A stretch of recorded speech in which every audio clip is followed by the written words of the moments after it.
we're in a situation where if you take a look at all that was done in his administration, he didn't do much at all. By the time he left, things were in chaos, literally chaos. He created mandates that was a disaster for our country, but the only jobs he created are for illegal immigrants. He has not done a good job. He's done a poor job, and inflation's killing our country. When he was president, they were still killing people in Afghanistan.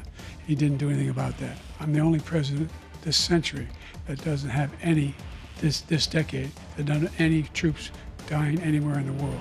And then it blew up under his leadership. They were doing it. Was the worst, probably the worst administration in history. There's never been. And as far as Afghanistan is concerned, we're getting out with dignity, with strength, with power.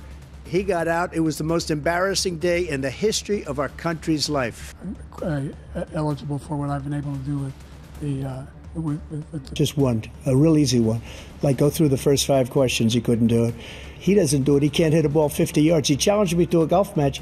He gets paid by China. He's a Manchurian candidate. So I think he's afraid to deal with him or something, Joe. And you can't let that happen. You're destroying our country. Now, please welcome the 46th President of the United States, Joe Biden. Folks, how are you?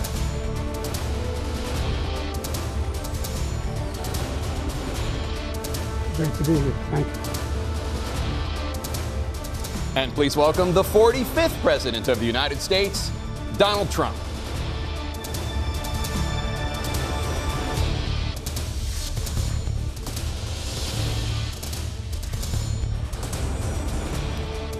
Since you took office, the price of essentials has increased.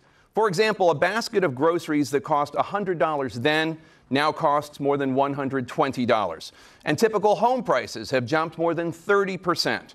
What do you say to voters who feel they are worse off under your presidency than they were under President Trump?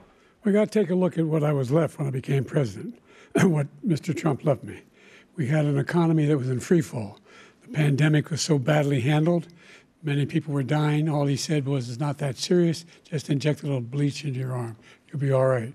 The economy collapsed. There were no jobs. Unemployment rate rose to 15%. It was terrible. And so what we had to do is try to put things back together again. And that's exactly what we began to do. We created 15,000 new jobs. We brought out the position where we have 800,000 new manufacturing jobs. But there's more to be done. There's more to be done. Working class people are still in trouble. I come from Scranton, Pennsylvania. I come of a household where the kitchen table, if the things weren't able to be met during the month, it was a problem.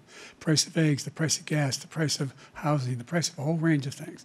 That's why I'm working so hard to make sure I deal with those problems. That we're going to make sure that we reduce the price of housing. We're going to make sure we build 2 million new units. We're going to make sure we cap rents so corporate greed can't take over. The combination, what I was left with in corporate greed, is the reason why we're in this problem right now. In addition to that, we're in a situation where if you take a look at all that was done in his administration, he didn't do much at all. By the time he left, things were in chaos, literally chaos. And so we put things back together. We created, I said, those jobs. We make sure we had a situation where we brought down the price of prescription drugs, which is a major issue for many people, to $15 for an insulin shot as opposed to $400. No senior has to pay more than $200 for any drug, all the drugs they can include beginning next year.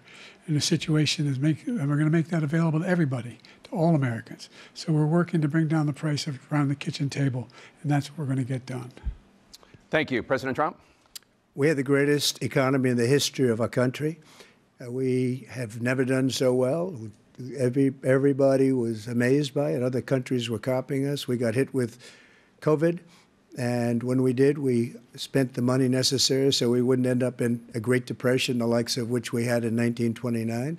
By the time we finished, so we did a great job. We got a lot of credit for the economy, a lot of credit for the military, and no wars, and so many other things. Everything was rocking good. But the thing we never got the credit for, and we should have, is getting us out of that COVID mess. He created mandates that was a disaster for our country. But other than that, we had given them back a country where the stock market actually was higher than pre-COVID, and nobody thought that was even possible.